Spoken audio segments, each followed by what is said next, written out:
अस्सलामुअलैकुम viewers and welcome.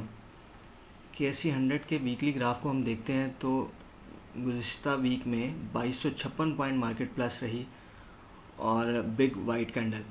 अच्छा, अगर हम गुज़िश्ता 13 वीक्स की परफॉर्मेंस PSX को देखें तो इसमें 2 वीक्स ऐसे रहे हैं जहाँ पे ब्लैक कैंडल्स बनी हैं और बाकी 11 वीक्स जो हैं वो बुल मोमेंटम रहा है। इसका मतलब है कि बुल्स बहुत हैवीली परफॉर्म कर रहे हैं और मार्केट जो है वो 59,000 से 75,000 तक एक किसी भी मेजर करेक्शन के बगैर यहाँ तक पहुँच गई। यानी 2 वीक सिर्फ माइनस रहे और बाकी जो है वो कंटिन्यूसली प्लस, अगर किसी वीक में थोड़ी और किसी वीक में ज़्यादा प्लस होते हुए रही। अच्छा, अब हम इसी को अगर डेली बेस पे देखते हैं कि KSE 100 इंडेक्स को डेली बेस पे देखते हैं तो ये इस वक्त मैंने 2 पैरेलल ट्रेंड लाइंस ड्रा किए हैं। इस सिमेट्री के अंदर फ़िलहाल प्राइस जो है वो मूव कर रही है और इस वक्त ये अपर जो ट्रेंड लाइन है उसको टच कर रही है। ये एक बेरिश पैटर्न है, राइजिंग वेज,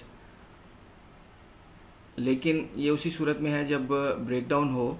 इस वक्त बुल्स जो हैं बहुत मोमेंटम के साथ फोर्सफुली ऑपरेट कर रहे हैं इंडेक्स में अगर बात करें, क्योंकि इंडेक्स में चूँकि ये सब सेक्टर्स का मजमूआ होता है तो एक सेक्टर करेक्शन लेने आ जाता है और दूसरा सेक्टर फिर उस सूरत में परफॉर्म करना शुरू कर देता है। Oil and gas, automobile, cements और बैंक्स ये रोटेट कर रहे हैं इस वक्त इंडेक्स की बढ़ोतरी में। मई जो है वो गुज़िश्ता सालों के मई अगर देखें तो PSX में कोई मई इतने अच्छे नहीं रहे बुल्स के लिए, लेकिन अभी देखें यहाँ पे चांसेस हैं कोई मेजर करेक्शन के।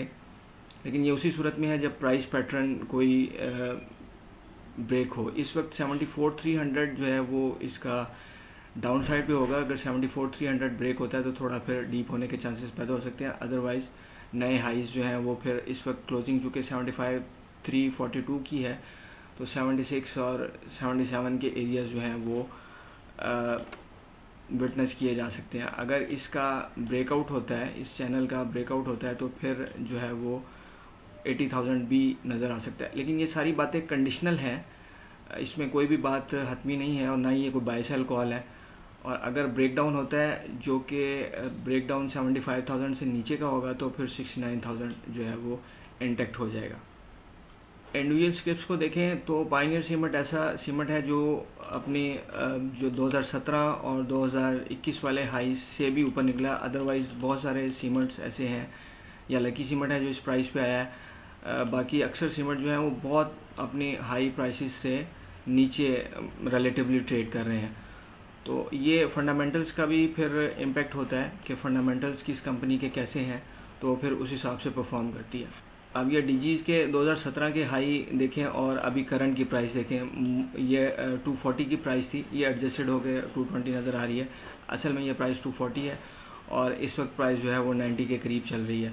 इसमें भी अगरचे ब्रेकआउट हुआ है, लेकिन ये देखें कि प्राइस कितनी 2021 वाले हाई से भी अभी बहुत लेस है।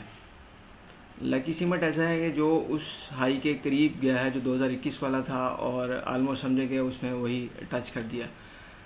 तो ये इस तरह से सेक्टर में भी हर कंपनी अपने अपने हिसाब से परफॉर्म करती है कि उसके फंडामेंटल्स कैसे हैं, उसके सेंटिमेंट्स कैसे और कंपनी के फ्यूचर प्रॉस्पेक्ट्स कैसे हैं।